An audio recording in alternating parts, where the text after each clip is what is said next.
Fox urgent President-elect Donald Trump has revealed the centerpiece of the team that will work with him inside the White House. Let's get started. This is the Fox Report. I'm Harris Faulkner.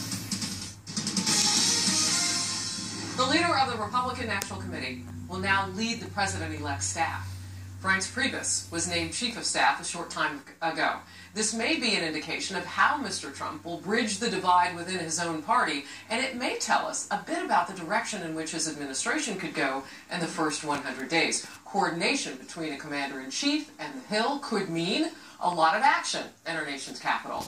Remember how deadlocked it's been for a decade, if you include maybe the last two of President George W. Bush's presidency years, and many critics do include those years.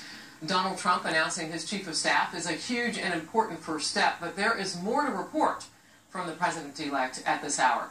Coming into view, what a Trump administration will look like on day one. Two of his most trusted advisors from the campaign are taking key roles. RNC Chairman Reince Priebus, as I just mentioned, chief of staff, and former campaign CEO Steve Bannon will be the head of conservative Breitbart News website. That's how you know him, and this will be his chief strategist and counselor. The President-elect's transition team is making it official with this statement this evening. Quote, Bannon and Priebus will continue to the effective leadership team they formed during the campaign, working as equal partners to transform the federal government, making it much more efficient, effective, and productive, end quote. So all eyes have been on Trump Tower, as you might imagine, for at least the last couple of hours since the news started to take shape. RNC Communications Director Sean Spicer had this to say about his boss being named Chief of Staff as he was coming out of the tower. Watch. What's your reaction? What? Talk to us about the two appointments today. Great pick, wasn't it? We begin with Doug McElway, who is following this breaking story from outside the Trump Tower in New York City. And Doug, this news began coming in, as I mentioned a couple of hours ago. News outlets scrambling to confirm it. What exactly are the facts? Well, the facts are that they issued a statement at about 4:30 this afternoon to the effect that Reince and Steve Bannon would be placed in these positions. There had been some sourced reporting as early as a half an hour or an hour before that this was indeed going to be the case, and certainly we had heard rumblings as far back as election night that Reince Priebus would get the chief of staff job. We saw an indication that it might be so when Trump singled out Priebus in those victory remarks at the Hilton hotels in the wee hours of Wednesday morning, calling him up to the stage and asking him to make remarks. Now, Steve Bannon was much more of a behind-the-scenes player, making almost no public appearances during the campaign. It was only when Kellyanne Conway mentioned him this morning with Chris Wallace on Fox News Sunday, saying that he was the general who really orchestrated this victory, and that his true influence became known.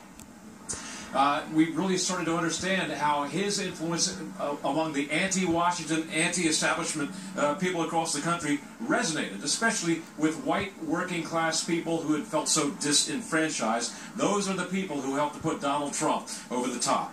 The Priebus pick is meeting with high praise among the establishment GOP in the aftermath of this announcement late today. Senator Lindsey Graham of South Carolina tweeting out, and I quote, "Congrats to @Real Donald Trump for outstanding choice of Reince to be Chief of Staff. It shows me he is serious about governing."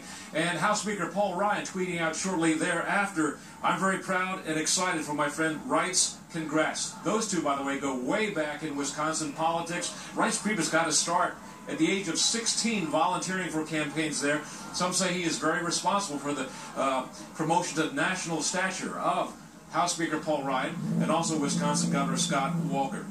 President-elect Donald Trump issuing a statement late today which said Steve and Reince are highly qualified leaders who worked well together on our campaign and led us to a historic victory.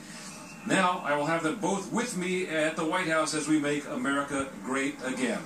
And these two men will, by the way, play very serious roles when it comes to staffing up, ramping up this transition team and the administration itself. They've got well over 4,000 jobs to fill, 4,000 jobs to vet, and a very short time to do it before Inauguration Day. Harris, back to you. January 20th. Always good to see you, Doug. Thank you very much. And for more on this, I'm joined by Ed Rollins. He's a former campaign manager for Reagan Bush 84.